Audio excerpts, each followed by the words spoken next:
This video is brought to you by Loot Crate. Head today to lootcrate.com/reviewtechusa and enter the code RTU to save 10% on any subscription plan. Skip it up and that up.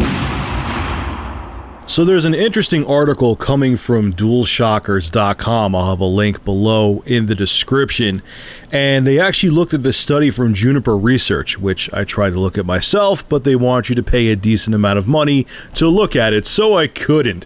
But this is what DualShockers, basically they had a summary on their website of this report from Juniper Research. According to a new study, revenue from PC and console game markets is set to decline from $46.5 billion to $41 billion by 2019. But even though that may sound like doom and gloom, even with the decline, PC and console gaming will still account for more than 50% of revenue in the industry for the next 5 years. Global revenues from software sales on both the PC and console platforms will remain relatively healthy, with PC game software sales exceeding sales on the console platform. The study also has some real bad news for handheld devices and says they will continue to struggle in attracting gamers, and revenues from this platform will be under 2% of the total games industry by the year 2018. So it was funny, I was looking at the DualShockers page and I was looking at the comments and everyone's just saying, "Oh bro, I'm gonna sound as masculine as possible because I'm sure it's what the people thought they sounded like when they were typing the comments.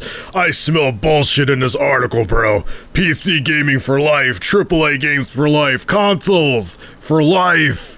Alright, well, easy there, Captain. Put your testosterone pills down and listen to me. Now, I'm gonna use my girlfriend's 2 younger daughters as an example, okay?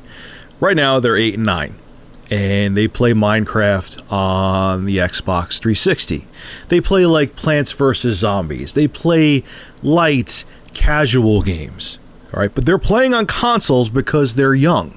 They're part of the demographic right now that's purchasing console games on home consoles. But what do you think is going to happen to them when they get older? Where do you think they're going to play Plants vs. Zombies? Where do you think they're going to play like Candy Crush and other games when they're old enough to get a smartphone? They're going to play those games on a smartphone, and they're going to be taken away from the home console market. So that's part of it. That younger demographic right now who doesn't own a smartphone or doesn't own, well, they do own a device, I'm going to get into that in a second, who can't go around with, you know, a tablet and a smartphone. They're playing the games on the consoles, but then they're going to grow up and get a smartphone and they're going to be doing those casual light games on a smart device. Now, the other interesting thing they mentioned in this report, which I wish I could have looked at the whole damn report, is how handhelds are going to be struggling. My girlfriend's daughters, once again, they have iPod Touches. Where do they play games on? iPod Touches. What do they not have? A 3DS and a PS Vita. Because they can play all the games they want to play on their iPod Touches. That trend is going to continue to increase as time goes on. It's already happening now. I mean, back when I was 8 and 9, what did we have? We had dedicated consoles. We had a Game Boy. We had an Atari Lynx.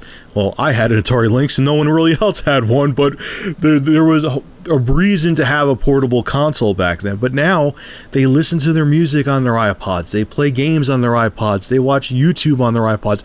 Everything they want to do on a portable device is on their iPod. They have no reason to have a dedicated gaming console. And they're perfect. They have zero interest in a PS Vita. They have a zero interest in a 3DS. They have everything they want right on their iPod Touch. So the bottom line is this. Yes, I have a feeling they're right. The PC and console gaming market is going to shrink.